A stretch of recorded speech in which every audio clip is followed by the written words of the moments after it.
Good afternoon everyone, it is a beautiful winter's day here in the Waikato. It almost feels like spring. But these calves are happy, they're outside sitting in the sun. Not too hungry, otherwise they'd be running up to me. I need to sort some stuff out for them, some food. I've got a little bit of a setup that I do once they come outside, which I need to go and sort out now. And I have pretty much cleared the shed. All I've got left in the shed now is this pen which I bought down yesterday, and there is 8 calves in here. Look at the size of this one. It's a nice heifer calf. So I put the ones that were in that pen, they've gone out. The ones that were in there, they've gone out. There's 35 calves out here running around. There's 3 bull calves in amongst it, so there's 32 heifer calves, plus that 8 there will make it 40, and hopefully I can get another 40 which I'll keep up in the top shed. Each year I try and rear 80 replacements, which is 25% of the herd. It's Sunday today, so on Friday we went over our second week of calving. So that means we've got another 2 weeks left of replacement calves that we can get, because back when we were mating we AI'd for 4 weeks. So I think there's 10 up in the shed, there's 40 here, so all I need is another 30. So hopefully we get it. But right now I'm going to go and get some hay for these calves and go and check on number 9. We pulled her out this morning, thought she was calving, so we'll go and have a look and see if she has on the way there.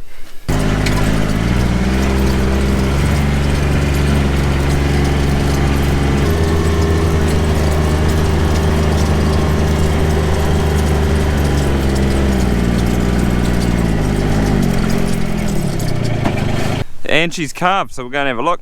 There she is right there. Her due date's today, so it's a bit of a 50-50 whether she's going to have a heifer or a bull calf. I think if they're late, generally they're bull, so I was kind of hoping it's going to be a heifer because she's a really nice cow, and the calf BW was like 293 I think, so that's awesome, and it does look like a heifer. Why do I say that? Just because they got sort of narrow heads, they're not as buffy as the bulls, but I think she is a heifer. We'll have a little look.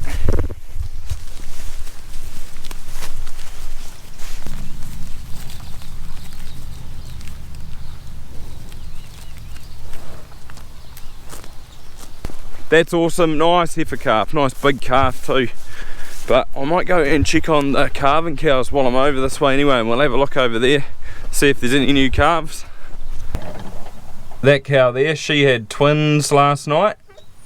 She had a heifer and a bull too, which sucks because if you get a heifer and a bull, the heifer is called a free martin, and it means that she is infertile 90% of the time, I think it is, so in most cases. So there's no point keeping it because she won't get a calf, unfortunately. And there's a calf over here too, I seen it on the way over, which is from this cow by the look of it. 53. Look at that leggy calf. What are you, matey? Looks like a heifer to me. Oh nice, another heifer, good result. Any more? Doesn't look like it. This cow here is one of my favourites, 130.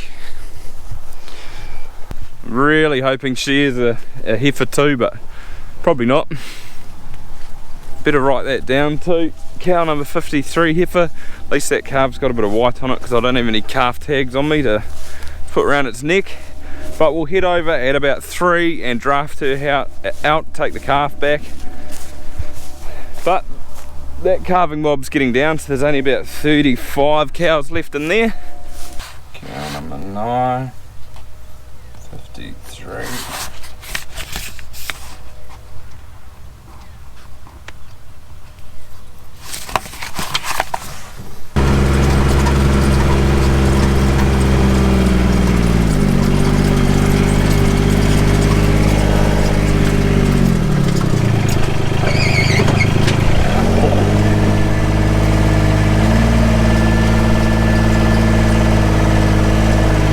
And the heifers are just there, so I counted them this morning and there's 35 left in there to calve, so we're getting through it. I think all up we're about 150 cows calved as of today, so yeah, it's going pretty good.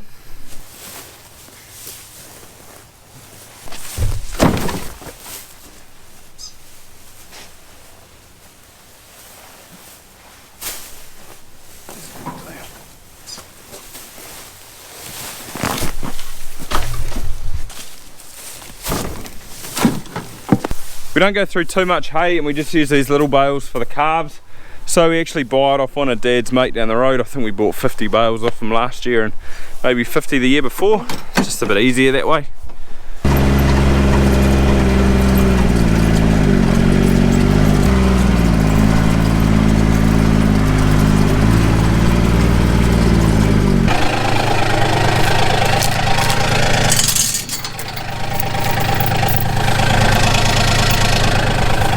So I've got the hay rack, and now I need one of these feeders for the meal. I think I will use this one.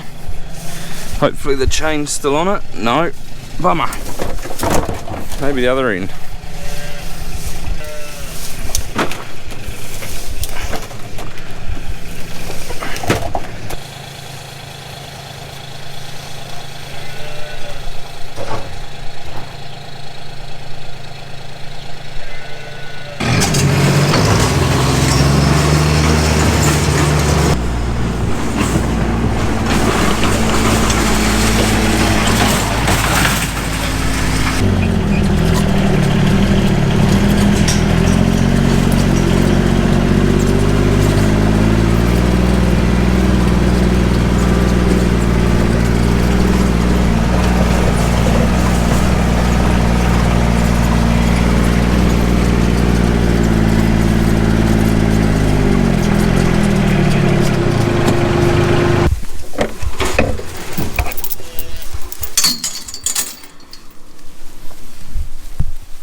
I like to get the hay and meal out to them as soon as possible. I start feeding them meal in the shed, and then once they come outside I offer them hay, so as much as they can eat they'll get to start off with. I didn't bring a knife, but you can open these without them.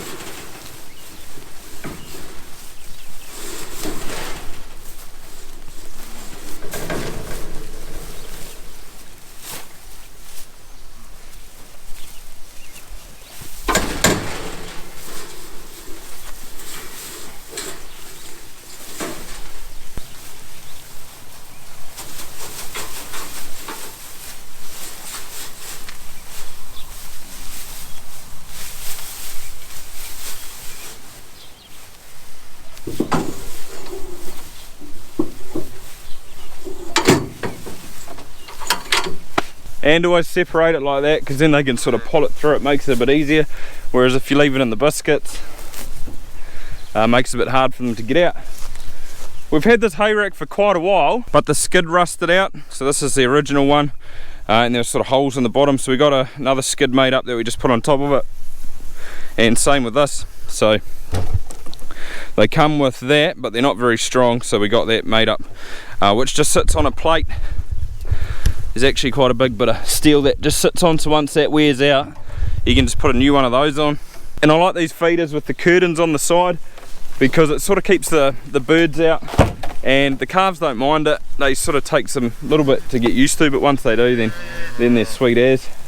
So this needs a meal now.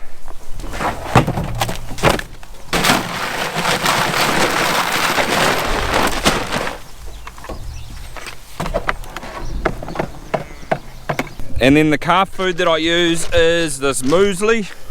Real good stuff. I start them on it. Just look at that, just full of good bits. Heaps of molasses on it, corn, wheat, barley, what else is in there, I don't know, but looks real yum.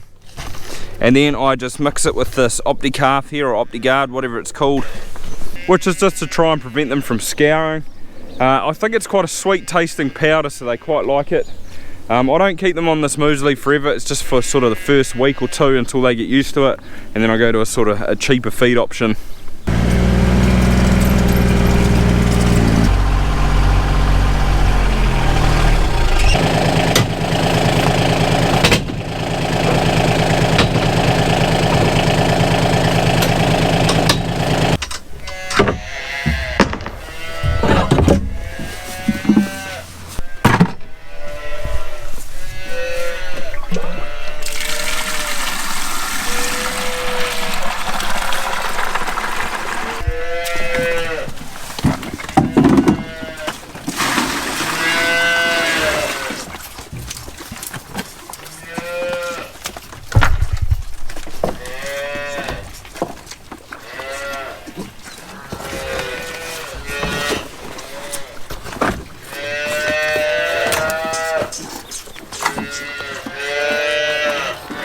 That's the real handy thing about that feeder, you can just clip bits on and off. So that back one's actually came out with about a 13 on the back, I think, and that's a 22, so that works better, we find. But I just use the sides for in here. These are 13 teat feeders, and most of these calves can probably go out on the paddock soon, I reckon. There's probably 2 or 3 that need a little bit longer to get used to it, but they're not far away.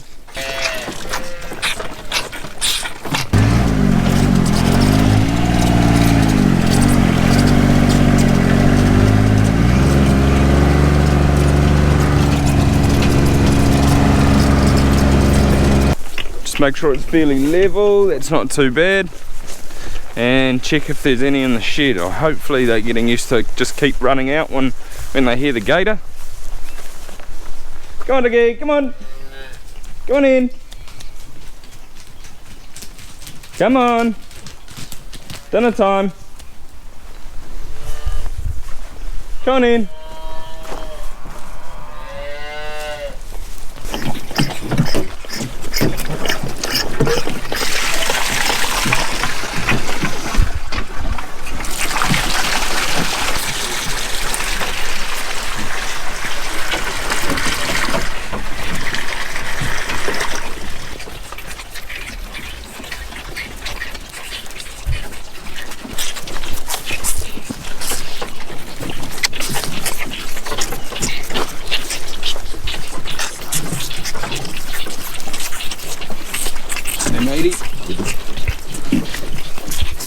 Teats down there. I'll just count them, make sure they're all here. 2, 4, 6, 8, 10, 12, 14, 16, 18, 20, 22, 24, 26, 28, 30, 32, 34, 35. Perfect. Happy, wagging tails, that's a good sign. Calves are all finished, they had their dinner, they're pretty happy. So you might have heard me mention earlier on BW and thought, what the heck is that? Can you explain it? Well, BW is short for breeding worth, and I think the easiest way to explain it is that it's an index that we use down here in New Zealand to sort of compare cows against one another. So all these calves here will have a BW based on their sire and their dam. I don't think it's set in stone, I think it can change over its life. And it sort of compares them on profitability and efficiency. So theoretically, the higher BW you have, the better cow it should be. Our BW is pretty low. Our herd average is like 175, which yeah, isn't that great for a Jersey herd. Hopefully once I enter the heifers in this year, it might jump up a bit. I haven't done it because the tags haven't arrived yet, but hopefully soon.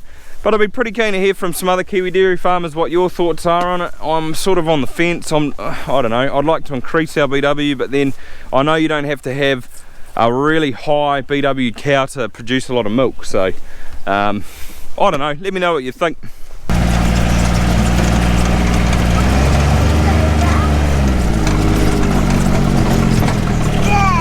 go out the gate. It won't be far away until they're following me out of the gate. They haven't done it quite yet, but like I said, it won't be far away at all. It's a bit of a pain. They want more and they keep sucking the feeder as I drive out. It's a bit hard to shut the gate. Well guys, if you liked the video, give it a thumbs up, that'd be amazing. I'm gonna go and check on the cows, see if there's any new calves, and I will catch you again next time.